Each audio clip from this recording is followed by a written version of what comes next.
to another episode of DoubleB Creates. Today we have the CEO of Renzler Media.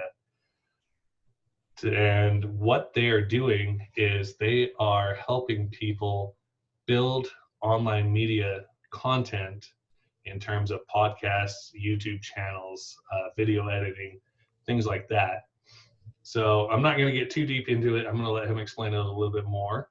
But today, Brad and I have Skyler Irvine on the line, and we're super excited to talk to him. Well, awesome, guys. Thank you for having me. I appreciate it. Yeah, thanks for coming on our show. So, I mean, you mentioned Renzler Media, and that's what we do. We create a lot of content for business owners, mostly small businesses that want to get bigger. And it's basically a modern marketing agency like the show Mad Men, but instead of kind of spending money on advertising so more people see whatever content you created, we instead flip that a little bit and take that money and create more content with it that's more hyper targeted towards the people you'd want to have see your content. And we get a little creative with some people who aren't maybe that good on camera, which is where podcasts come in. But what you guys are doing is a really good example.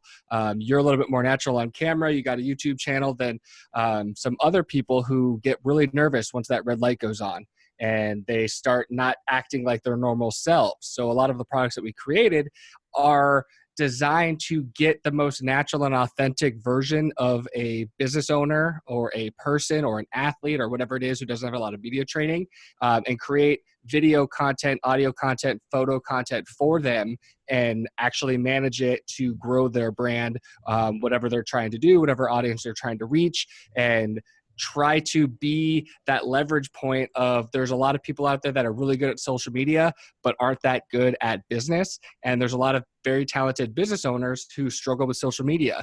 They don't know where to get started and it's really overwhelming for them. So our belief is that they shouldn't have to suffer for not knowing this new thing that a lot of people grew up with. So we try to remove that headache for them and kind of take that off their shoulders, let them do their thing and kind of take over all of the rest for them at a couple different levels. I love it. I think it's fantastic. Yeah. That's why I'm so excited to talk to you today, because we are in that position. Like, we're dumb when it comes to, there was a pause in there intentionally. But, well, I mean, it's not that you're dumb. It's like, it is hard. And not only that, I mean, if anyone out there is claiming to be an expert, like that's not true, because in 3 months, everything changes. And in 3 months again, it's brand new. So you can't really ever be an expert at something that's always changing. So it's easy to feel dumb, but like, that's not the case, because I feel dumb every time I log into TikTok. But because I've been podcasting for 3 years, podcasting doesn't make me feel dumb anymore. But at the beginning, it sure did. Well, it's funny that you mentioned TikTok, and I want to route back into that. But it's like, for me personally, I'm not going to speak for Brad, but it seems like you watch YouTube channels like some of the bigger ones. I'm not going to say who, and they have their stuff so hyper edited, and there's all these crazy effects and all this crazy shit, and I'm like, how do they do that? You know, like. Mm-hmm. We try to make our videos interesting, but like after 5 minutes, I mean, that's probably the average of what you're going to keep people's attention for without all that crazy editing and cutting. I think that your company is really going to empower people to really grow in that aspect, especially when you're dealing with people like us who, like, I do IT on the back end type of stuff, like Linux based, but I can't build a website or video edit to save my life.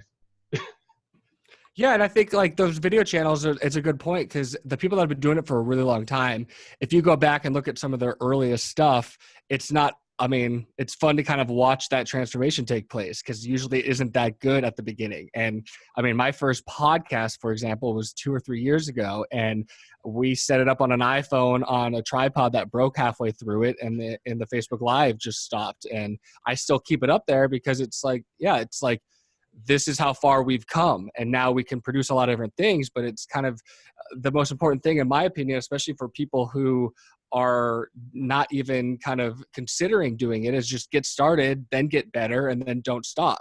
And if you did one YouTube video a day, every single day for 10 years, well, I imagine that one 10 years from now is going to be a lot better than the one today. And no matter how long you wait, your first one's going to be the worst. So whatever you do the first time is the worst. And my philosophy is, instead of wait and try to get it better, is just hurry up and get that one over with and then get on to the second one. A lot of people I know will spend a long time putting together that first one, whatever it is, a podcast or a video, keep editing it, and then never actually publish it.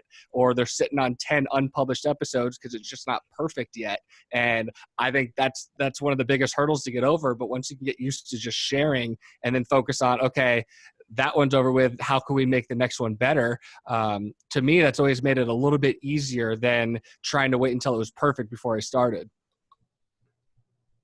You know, it's kind of funny. I'm sorry, Brad, I'm taking over again. No, you're good. But our first video, I was getting ready to move, right? We were like, we're going to sell this house. My garage door opener takes a shit. So we're like, we're going to make our first video. Well, this video entails my entire garage full of crap. And then we have a GoPro sitting on a bookshelf where you can see everything in my garage. Like, we were talking about doing this review on this garage door opener. The review never happened. It was a video of us installing the damn thing. But it still got a lot of views, actually. For a first video, I think we were at like 150 on it with no promotions or anything like that. We didn't run ads anywhere. We just said, hey, we made this. And then as we started posting more and more, we started getting better and kind of figuring out what we're doing. Yeah, and like, it's tough, especially with YouTube, especially with videos, because it's like you go down that rabbit hole and there's always ways to spend more money and to make it a little bit better. And whether it's putting together the right production equipment and buying a new camera, and then learning about color grading, or learning about lighting, or learning about how the best videos, it's mostly audio that matters, and kind of going through that rabbit hole of just, do I really want to keep doing this? Not to mention YouTube, where, okay, thumbnails matter more so than a lot of video content to get those first clicks, and the titles and the descriptions and the copy. A lot of that stuff is really important when it comes to trying to build a channel that without an audience. And it could be kind of, I don't know, a little overwhelming when you think, well, I just wanted to make videos and now I got to learn all this other stuff. But I think that if you're doing it for the right reasons and you're focusing on the why instead of the what, it makes it a little bit less of a burden. But I don't know. It's just part of it. Every time you level up, you run into a new set of problems that you could get it 10% better, and spend more money or spend more time. But if you're focusing on just like the authentic content and enjoying what you're doing, and you don't mind putting out a video about installing your garage, well, the consistency of doing those types of things regularly will find your audience, and you'll end up, like, the best thing about all this stuff is if you keep putting out your message, you will just attract like-minded people who are interested in that. And that's the best, most like useful way to use the internet, is you build a community of people who are interested in the same shit that you're interested in. Well, then you start doing some really cool stuff. And if you do it long enough, you might become like the thought leader in that community, and then maybe turn that community into something long-term. But it's never been easier to start a business because the barrier of entry is so low, but it's also never been more competitive to ever do anything because the barrier of entry is so low. So if you can't like appreciate where we're at, but then also say, well, it's harder for me because there's so many people that are doing it now. Like, that's just the way it is. Well, that's the funny part, is when we talked about it, because we're always doing dumb stuff and making videos because we thought it was funny, and we got a bunch of videos when we were hunting, and it's like, yeah, if there was like cops around, we'd probably gotten in a lot of trouble. And like, well, let's make videos like that and put it on. And now the cops can find us. Yeah. Yeah, and then the cops will find us and whatever. And then we started talking more and more because, I mean, I think we made the crab boil, and then we're like, we should do a podcast. And we talked about it for like a year. And then finally Kevin moved 150 miles away. And we went, we should do a podcast because we both listened to a bunch of people and they're super high in their areas. And why don't we just get it out to people? Like, me and Kevin, because we're like potatoes and we don't really know a whole lot right now, and kind of share it on a level to where, it almost feels like some people are just kind of forcing stuff down your throat, and we just want to go, okay, we just want to get it out to you. We don't want to force it and hammer it to you. Yeah, I think that's where a lot of like success comes from long term, because if it feels like work, then it's going to feel like work, and it's not going to be fun to listen to. It's not going to be fun to do, and you're going to eventually find reasons not to keep doing it.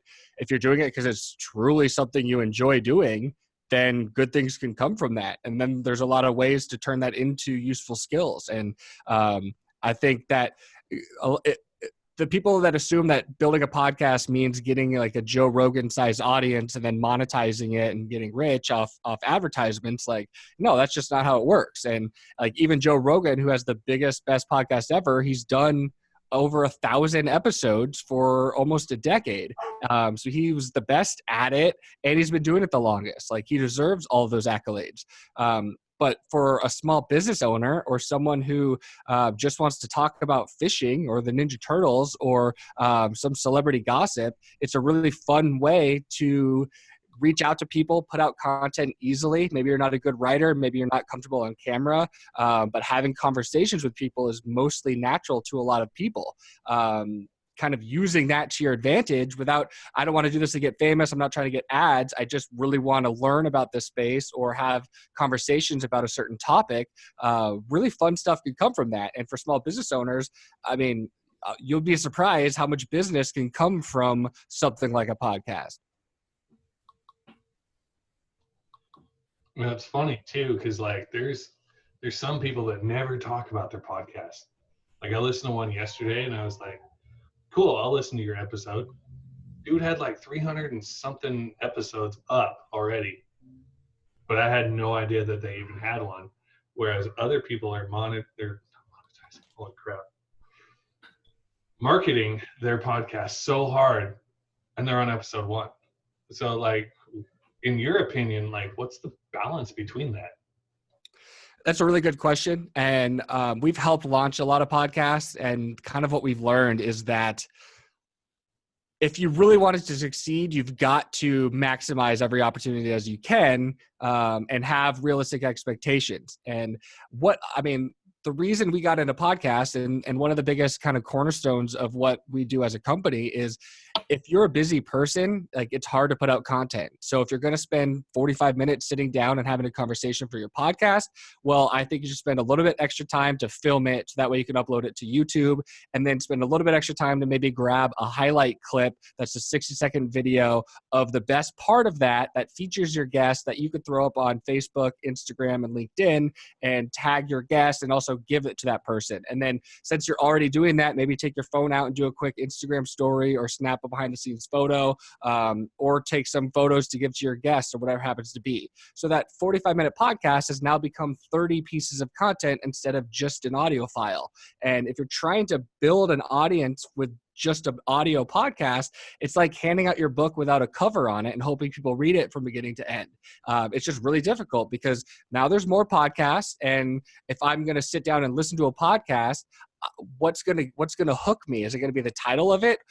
If a celebrity who I already follow starts a podcast, that guy has an audience from day one. But if it's someone I've never heard of, even if he has a podcast about something I'm interested in, I might not be willing to sit down for 30 minutes and listen to the whole thing. But if I come across an Instagram video on my feed that has the title saying, here's the topic I'm talking about, here's the video, and I click here to watch the whole thing or listen to the whole thing or subscribe later, now it might get me. It's not guaranteed to get me, but it increases the likelihood that it does. And if you're doing 30 pieces of content instead of just that one, well, you have 30 more times to hit people, and people are really busy at, like, no matter what you're doing, if you're scrolling through Instagram, you're kind of doing a couple other things also. So even if you do come across the video, maybe you're in line at the bank and you don't have time to watch the whole thing, and then you miss that chance. So it's kind of doing everything you can to try to increase the likelihoods of success, which to us is repurposing your content as many ways as possible, reaching your desired audience. Because if your desired audience is employees for a big corporation, well, it makes a lot of sense to be on LinkedIn as many ways as possible. But just posting your link to an audio file on LinkedIn saying, listen to my episode, that's going to have a low success rate. But if it's here's a preview of the episode, or here's what we talked about, or featuring a guest and giving them the content, and they're also sharing it. There's a lot of ways to kind of increase the chances that your podcast will reach more people and build a bigger subscriber base. That's a perfect, like, we're already doing all of that. Awesome. Which is fantastic. So I'm so glad that you said that. Yeah. Which is a perfect segue back into, I said that I wanted to mention TikTok. I wanted to know kind of your opinions on that in terms of a marketing base, because I just started using it, and then I start going down that stupid rabbit hole watching all these freaking videos. Well, I sent Brad a video, and same thing. Got me addicted. Right? So we got to thinking about it, and we were like, let's post our promos onto TikTok. Well, we mentioned that yesterday in a separate interview, and the gentleman we were speaking to goes, no, don't post the promos, post funny shit, and then that'll help grow your YouTube base, which will then lead to your podcast. I was going to say something similar. So like the videos that you watch on TikTok, like, do you watch promos, or have you purchased anything off TikTok, or have you followed anyone off TikTok and then like signed up for their email list? No. Like I that's where I just feel like TikTok is a little bit too early for building certain things. It's a hot thing in culture right now, and it'll probably continue to grow. But I mean, what makes a lot of these other platforms so great is every time a new shiny object comes to place, people leave the current shiny object that's already still working. To succeed on TikTok, you have to treat TikTok a specific way. It is creating very funny and engaging videos that play well with music and they're trendy. That might not mean getting podcast subscribers, but you could build an audience fast because there's not a lot of competition there right now. But just like Snapchat was supposed to kill Facebook, what makes Facebook and Instagram and LinkedIn so special is the fact that like they took a growing audience and then monetized it without losing the audience. And most companies can never do that. You can build an audience, you can get attention, but the second you try to ask for money, people don't think you're cool anymore and they give up. And that's where Snapchat kind of stifled. TikTok right now is growing really fast. And what's so impressive about it is how easy it is to watch TikTok videos without a TikTok account. I think a lot of companies struggle with, we want people to sign up before they can see this stuff. But TikTok's just like, yeah, share these videos wherever. And we're just going to keep our TikTok logo on there. And now people are growing their audience by taking a TikTok video and posting it on Instagram, posting it on Facebook, or posting it on Twitter. And that's building a following there, which is really neat. As a platform, I think it's fascinating. It's super fun. You go to these rabbit holes. It's very engaging, but not a lot of people are monetizing it yet. I mean, TikTok's not really monetizing. And then the consumers that are using it, it's really about, all right, building an audience and then figuring out how to make money off of it. And by that, it's not really just like try to monetize your audience, but you can't do it full time unless you are making it worth your while. Getting them to subscribe to your website, subscribe to an email list. So that way, if Trump shuts down TikTok because it's owned by a Chinese company, you don't lose everything. Hopefully your 1 million followers on TikTok are following you to the next thing, or you're just going to have to start from scratch again. But I think that if you can develop the skills to build an audience on TikTok, that's you learning creative stuff. It's you learning creative video storytelling. Those types of valuable assets are always going to be worthwhile to you in the long run. So even if TikTok did get shut down, you could still then move on to the next platform. But again, I don't know if it's the best place to try to grow a podcast audience unless your audience is like 13-year-old kids who are like really engaged with pop culture and music. Like, because it's really hard to build an audience. It's hard to build a brand. So going back to trying to make it as easy as possible on yourself to succeed, find out who your audience is. Well, how old are they? What do they look like? How much money do they make? And then take that demographic and say, okay, where do they spend most of their time? If it's Facebook or Twitter or another platform, then I would just go all in on that and learn everything I could and be an expert at that one, because that's where your audience is. That's where you want to be hanging out. I like that. He's dealing with his kid. Been there. That's why I'm at the office. Yeah, I couldn't do this at home. Yeah, poor guy. His wife's not home, so I feel my bad wife's for him. traveling home from northern Utah at the moment. So what would you say in your mind would be the easiest way to get yourself out there? Like, say for us, what would you say would be the easiest way to start to get your name out there? If we were to come to you. What do you mean by get your name out there? Like for what purpose? What are you trying to like to get personal? your brand out or your podcast, YouTube channel, so on and so forth?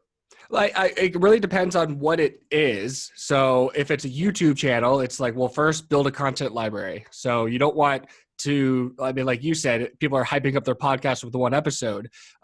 That's not going to convert well because you're going to spend a lot of time building that. You want to kind of increase your chances of success. And we're the Netflix generation where I don't even start watching a show unless there's at least 2 seasons that I could binge, because if I like it, I don't want to wait for the next one. Or if I like it and I go and there's no other episodes, I might never come back. So even if it's a good episode, you might lose this audience. So focusing on building a content library, especially before your audience is huge, because it allows you to start getting better, figuring out what your show is. If it's a podcast, if it's a YouTube channel, rarely does your first episode look like your 20th or your 50th. Things change, you get better, you change what you want it to be. But phase 1 is always kind of building a content library and then figuring out who your audience is and what your purpose is and why you want to do those things. And then you work backwards. Where are others people? Where are they spending their time? And then how can you get in front of them by providing them with value? If you're only going into like a Facebook group saying, hey, check out my podcast, I mean, it's like going around a cocktail party and handing out your business card. Like nobody likes that guy. And you start to see that guy walking up to you and you're just like, you like stop making eye contact with him. You're like, oh, this guy sucks. You just like, you look away. But if you're the life of the party and you're connecting everyone and you're telling people where the best places to eat are and you introduce someone to his future wife, well, all of a sudden you're like that hotshot at this party that everyone just wants to be around. And whatever you're promoting at that time, whether it's a podcast or a business, people will find that out. People will be like, what does that guy do? Because your business card is your profile, really. Like if you're on Facebook and you're interacting with people, providing them with value, whatever it is, and you be honest, like it's really easy to provide value on social media. Everyone is just screaming for it. They're asking for help. And if you just go into the comments and give them that help, they will really feel like grateful for that. Then they click on your page and see you have a podcast. Then they go and engage with it. A lot of times, like the best way to build a brand has really not a lot to do with you promoting what you're trying to push. It's legitimately building an audience by providing value to the people you want to be providing value to. I think that goes back to personal branding as well.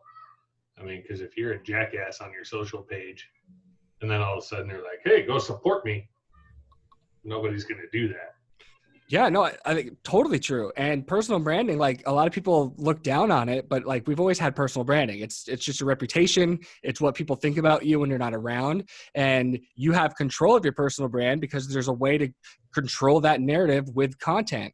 And if your personal brand is that you put out a lot of valuable content to people, and value can be a lot of things. It can make someone laugh, like that's valuable. You can teach someone something, that's valuable. You can inspire them to do something more, like that's really valuable to people. So whatever's on brand for you and natural for you, if you're doing that on a consistent basis, what you will find that if you're a realtor in a small town, you can memorize the contract back and forth. It's not going to get you more deals. But if you're connecting with more people around a shared hobby that you love more than anyone else, whether it's CrossFit or hiking or the Denver Broncos, if you are putting out content around that and engaging with those people, you'll find that you'll get more business referrals out of that group than anywhere else.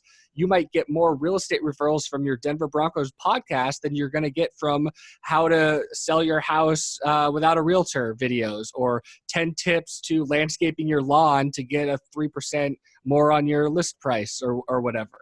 But a lot of people really just only focus on the branding stuff and not a lot of the personal stuff. Yeah, I completely agree.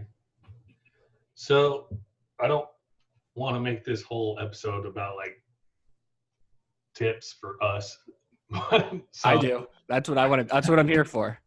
I mean, that is your business model. So I want to know more about your business, why you started that one, what hardships you faced, and things like that. Yeah, I mean, I don't know if we have enough time for my hardships, but the reason I started this business is I had built a real estate company, basically on the back of Facebook, organic reach back when you could do that. And it was around 2008, 2009 when I was building a real estate company. I couldn't compete with these huge companies that had big offices or really expensive websites. And it wasn't too long ago that to have a real estate website that was legit was a minimum $50,000. But when I got started in Facebook and when I got started in real estate and I knew the best ways was to just reach more people, Facebook made a lot of sense. Instead of knocking on doors or cold calling people, that would maybe reach 10 people in a few hours, I could reach 100 people on Facebook with one post. I could host an event and reach 1,000 people. I could put out a video and within a year reach several thousand people. And if I did that on a regular basis and connected with a lot of people, I could build that kind of brand a lot faster. And luckily, I mean, Facebook took off much bigger than anyone really thought. But at the time, I was positioned well and got very lucky in that. But if you looked at these real estate companies, if you looked on Facebook, we looked like we were as big as anyone else. If you looked on Google, we didn't. If you looked on our building, our office, we didn't. So instead of trying to compete with the big guys where they were just going to crush us, we just went and dominated an area that they were unfamiliar with and was confusing to them. Because it was confusing for me too, but I had an opportunity there. And we went from 7 million in sales in year 1 to over 25 million in year 2 without increasing our advertising budget because we were just reaching more people. And we grew quickly that way. And after a few years, all I was doing was marketing and generating leads through social media. And I realized what I had was a business partner who ran the business. I generated marketing leads and looked at the world today that we're living in is you either need to have a business partner that's doing the marketing because it's changing all the time and there's so much stuff. It's not Facebook anymore. Now there's 15 platforms. It's like TikTok is here. Do I need to be on TikTok? What the hell is TikTok? This is driving me insane. Or you need to hire an agency that's going to do a lot of that stuff for you, or you're just going to have to do twice as much work and try to stay in kind of grow your business, build your podcast, and also do all of your social media marketing. And what happens when you get busy is you stop posting because you get too busy with work, and then you stop getting work because you're not marketing and generating leads anymore. So that was kind of where I looked at the future of what small business marketing was going to be, and there wasn't really a solution. So I took my marketing division from my real estate company, spun it off into an agency, which became Renzler Media, to do for other companies what I had done for mine. And this was 2017, and I looked at the landscape and said, you know what, there's something here with podcasts. I don't know what it is, but I tried getting a lot of clients to do it, and I couldn't because they're traditional companies that say, well, show me the ROI. If I spend $100, how much money is that going to make me? Well, the data didn't exist because it was so new. So I ended up starting a podcast to basically go back a year later, say, here's the data. Well, the podcast changed our business forever. I had no idea how beneficial that was going to be for a small business. We ended up starting a podcast network, created it was one of our biggest products right now is video podcasts for clients, and using that as a tool to really grow businesses at a much lower cost than what most people spend on traditional marketing. So for me, that's why we started Renzler Media, and that's why it's kind of how it's pivoted since we started as wanting to be this marketing agency that solved these problems for you. That's still our vision, because right now it's podcast, but I don't know if it's going to be 10 years from now. But whatever it is going to be from 10 years from now, that's where we're going to be. Because I could confidently tell you, no, you shouldn't be marketing on TikTok. Not because it's not a bad idea. It's just, okay, we're busy. You don't have all the money in the world. You have all the time in the world. Focus on the most important platform, and then the second most, then the third most. Right now, TikTok for you promoting a podcast isn't even on the list. But if you were our clients and we were working with you, we might tell you that today, and then a year from now say, hey, your TikTok video is now doing 1 million in views, and you won't even know you were on TikTok. But it's because when you're creating that content and you can start with video, if you have it on video, you can then repurpose it into everything else. You can make a blog post out of it. You can make a video clip out of it. You can make a TikTok video edit out of it. You could turn it audio into a podcast. These are a lot of the kind of the core beliefs of, if you're going to put in the work, put a little bit more into the work and get so much more out of it. Double the audience and then double the audience again. Makes perfect sense. I feel like it does. Yeah, absolutely. We still have to explain it to a lot of people. Yeah. I mean, that was a lot of information, but I think, like you said, that platform is really new. And like you said earlier, Snapchat was supposed to take over the world and be the big guy. So they may flop. They may not. And it's not even that it would flop, because like Snapchat's still around. It's just not the Facebook killer that people thought. Like there's room for a lot of platforms. And honestly, I think that Gen Z and this next wave of culture is going to be more focused on like smaller groups. Instead of trying to have a huge audience on Facebook where you share everything, you're going to have a text group of 15 people that you share your stuff with. And it's going to become more private, because we always pivot one direction and then we pivot back to the other way. We think Facebook's going to change everything, but really, like, places like Snapchat still work. They just don't work in the way that they wanted them to. It's really hard to monetize text messaging. But if you're charging people to promote their content to get more likes on Instagram because they keep changing the algorithm, well, then people keep paying that. That's what makes Facebook special. But what I think the next phase is going to be a lot more privacy and a lot more kind of smaller communities. And TikTok is an interesting thing because it's not that, but I could see whether it's Facebook owning something or whether it's Apple Messages taking off or TikTok offering something like Snapchat disappearing messages. They all end up copying each other anyway. It's just which brand kind of appeals to the right audience. No, that makes perfect sense. Again, I mean, one of them came out with their stories, and then the other one came out with stories, and they were like, hey, you copied this one. Well, now all of them have a story. Yeah, a lot of people don't realize that YouTube has stories now. Yeah. Because YouTube wants to be a social media platform. It's like, no, just be YouTube. Yeah, like, just be YouTube. I don't want to see your short clips. I want to spend 30 minutes watching this thing while I eat my cereal. So that's really important. I'm glad you said that, because like when it comes to creating content, and you can't just take like your 30-minute video and post it everywhere and expect it to do the same, because people go to these platforms for specific purposes and they don't like to mix it. It's like, I'm going to YouTube. I'm going under the impression that I will sit there for maybe 30 minutes and watch a video, which means the sound can be on. But if I'm on Instagram, I'm likely going to be scrolling through my feed and my sound might not be on. So if you're doing a video, making sure it's transcribed so you can read what's happening is really important. You don't need that for YouTube, but for a place where you're discovering something instead of searching for something, the content really matters. I like that. So we have a question that we ask everybody. Cool. And it's been different every person that we've asked, it's been different, and it's always been amazing to hear the answer. So our question is, if I have the best answer, will you tell me, or will you not be able to say that yet? I'll tell you if it is or if it isn't. Okay, yeah, I'll take it. I am You're the seventh person. Okay. You're the seventh person we've asked this. So in your personal mind, what is your idea of success? Honestly, like, success is a really tough thing to describe or to kind of define.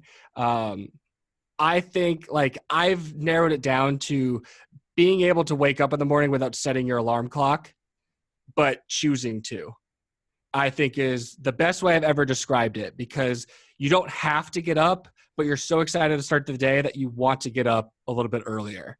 For me, like, of all the things I've ever gone through with having money, having no money, being sick or being healthy, having kids, having family, all those types of things, the only times I've ever felt the most successful is when I chose to set my alarm the next morning. And to me, that's always been like, to my definition of success, because I don't know, you can have money and have to still do things you don't want to do.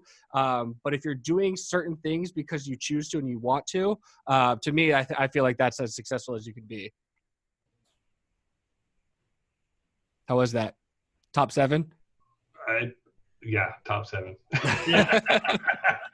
No, it was pretty up there. I think that when you had said that, it kind of got me to thinking.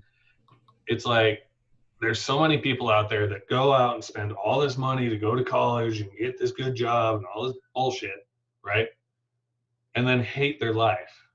And that's not the way we should live. But we also shouldn't be like, we weren't designed to work 9 to 5 Monday through Friday or whatever people's grind is, we should be doing what we want to do. And if you're excited about getting up to do what you want to do, the fuck yeah, that's success. Yeah. And like, that's why, like right now where we're living, like, it's never been better, because how many people will work really hard at a place and a job that they hate in order to save enough money to quit, so that way they could then go do the thing they want to do. The problem is you're usually too old to actually enjoy those things, where you could have a podcast or a YouTube channel, or you could pick up a camera and learn how to make content. And if you love music, you could find a musician that's touring the world and say, hey, I want to make videos for you. Just pay for my travel and I'll turn out a video every single day for you. Like, we live in a world right now where if you were good enough and you found the right person, you could travel the world making videos for a musician. And like, most people, like, that's what they would want to retire for, but maybe they won't do it because they're only going to make $45,000 a year and they've got a job that pays $100,000. It's like, well, what are you working at that job you don't like for? Like, what is the actual reasoning? And I'm the epitome of like what you just described. I got grades. I got into a good college. I worked really hard to get a good job, and I did all the things I was supposed to do, but no one told me that there was going to be a recession in 2008. So I got laid off along with everyone else, and I ended up broke, unemployed. I moved back home, and I had a ton of college debt. And for me, it was the best thing that ever happened, because I did all this stuff I didn't want to do. I wasn't a good student. I hated working in an office. I just thought I was supposed to. And when I got fired, or I got laid off when everyone else did, it was, I failed doing what they told me I was supposed to do. So for me, it was like, awesome, I'm going to go do whatever I want to do now. Cause like, I've already failed. I'm living at home. Like, this is what failure is. I've done this. So if I'm going to fail again, I'd want to do the thing that I want to do. And I now work like 80 hours a week to avoid working 40 hours a week as an employee, because that's what crazy entrepreneur people do. But for me, it's more about, I want to achieve tasks rather than sit in an office for 8 hours because I'm supposed to, whether or not there's work to be done or not. But if you give me a project, I want to finish it until it's done. Sometimes it's working long hours. So I have a lot of empathy for the people that go through those motions, because I don't know what I would have done if I didn't get fired. I didn't even know how to quit. I hated it. I didn't know what to do. So I was just going through the motions until I got fired, I guess. So for me, it was a blessing, even though it just sucked right at the time. I have a lot of empathy, and I feel for the people that just, the uncertainty of leaving a secure position is really, really scary. But I also know that without a doubt that you could create a community, a podcast, a YouTube channel, and find a way to make $50,000, $30,000 on the side, or $80,000 that eventually could be much more. But if you don't care because you're doing what you love and you don't have to set an alarm clock in the morning, maybe it's worth it for you to kind of put in some extra work and feel uncomfortable for a little while. You know, I agree. And I think there's a mindset and there's a common theme with entrepreneurs, business owners, even musicians. We all sucked at school. We did. Like, we talked to a gentleman yesterday. He graduated with a 1.8 from high school. I got a 1.9 and I graduated 2 months later. And so it's a mindset thing, in terms of, if you know you weren't meant to work for the man, you just know. But I think a lot of people are just too afraid to do it. And that's why we bring people like yourself on here to say, hey, this shit's possible, especially with the internet now, because we have YouTube, we have Facebook, we have Instagram and whatever else. And you can reach whoever you want doing whatever you want, as long as you know what the hell you're doing. Yeah, I don't know how to motivate people, but I do know that if you're motivated, like, you could succeed, because it's as easy as like learning the thing that is giving everyone else a headache. Like, what is a problem right now that's really driving people crazy? And if you can master that, or get close to it, or learn everything about it, you will be so valuable to people that you can then kind of control what you want to do next. And we have YouTube. Like, YouTube is the best college university ever. It's better for me. Like, you can learn things so much faster. Like, I didn't learn well in school, but I've learned so much more since college. A lot of it's from YouTube. I also read a ton. I listen to podcasts, and they say you're the average of the five people you spend time with. Well, find awesome authors, find great podcasts, and spend all of your time in your car not listening to music, not listening to talk radio, listening to those people who have the things that you want. And you can now spend your time with 5 of those people. It would change your life. And it doesn't happen fast, and you're not going to see fast results. But one day you're going to look back and be like, holy crap, I can't believe that this is a thing I wanted. This seems like it's such a small thing now. But I have that. And again, it's really just like, if you're not motivated, you're always going to find a reason it won't work. You're always going to find a problem to every solution. But if you are motivated and for whatever reason you're just looking for that thing, like, it's out there. And it's just like the people who don't give up, like the podcasts that win are the ones that don't stop after 3 episodes or 5 or 500. And you just get better. And a lot of your audience growth comes from just not quitting. Everything you say is so perfect, because I had another question and you just led right into it. This Perfect. Is my last question, and then I'll let Brad close it out. Cool. We were told yesterday that 90% of podcasts that stop within the first 7 episodes. Yeah, I've seen data that was even like small, like 3 episodes is what I had seen. But I think things have changed a lot now that like podcasts are easier to do with apps like Anchor. But you're totally right. Yeah. I don't know what your question was. I just had to jump in and say that. I was just wondering if that was accurate, because that was the first time I've heard anything like that. Yeah, I mean, I heard it was 3 episodes, and that was like a statistic that I came across a year ago. I would imagine it's up because it's easier to put stuff out and more people are trying it. But I mean, there's a lot of podcasts out there, but there's not a lot of people that are doing it still. So keep that in mind. And if you're a business owner, or if you're someone who's passionate about something and you could go back in time 15 years and start the first blog on that, you do that. And like right now, like podcasting seems crowded. It's not. It's just the beginning. We have no idea where podcasts are going. Like, it's insane how we're just at the beginning of this. Like, if you think about how most books are 250 pages, because that's how you offset the cost of cutting down the trees and printing the materials. So an author turns in an awesome book that's 200 pages, and the publisher says, no, you got to give me 50 more. So he just makes stuff up. So we've got some books that should be a lot shorter than they are, but instead they had to add more content. Then they turn those into audiobooks. So there's a lot of audiobooks out there that are way too long just because they had to in order to fit the publisher's description that was required for the book. Well, now we've got podcasts coming in. Like, podcasts are the new audiobooks. Like, people are like, a great example, like Bill Simmons is putting out a version of his basketball book. You should check this out. He's putting out a version of his basketball book as a podcast. And it's 1 episode each, and it's updated. So instead of him transcribing and writing out the interviews, he's just re-interviewing these people and having updated conversations with these people. This is an audiobook that could live on for the next 20 years with just updated versions of it. And you think about how you could go to Google and search for something, and they'll be able to find it transcribed in a podcast and start giving you audio results, just like it gives you video results and written results. Like, we're looking at it in such a traditional mindset, but where podcasts are going is just, if you could get started now, do it, because it's going to be even harder for you to get started next year, a year later after that. And like, it's just the tip of the iceberg where we're going with this. That's incredible that your son just walked in. Is that your son? Yeah. That's awesome. Yeah. Yeah. All right. Well, we're trying to keep it within an hour. I appreciate it. I know you guys got another one coming up too, so I appreciate your time. I appreciate you guys. We would love to reconnect with you if that'd be cool. Get another couple episodes with you and kind of go deeper down this rabbit hole that we're going down. Awesome. I'm available. You have all my info. I appreciate it. Awesome. And also, one last thing, where can people find you?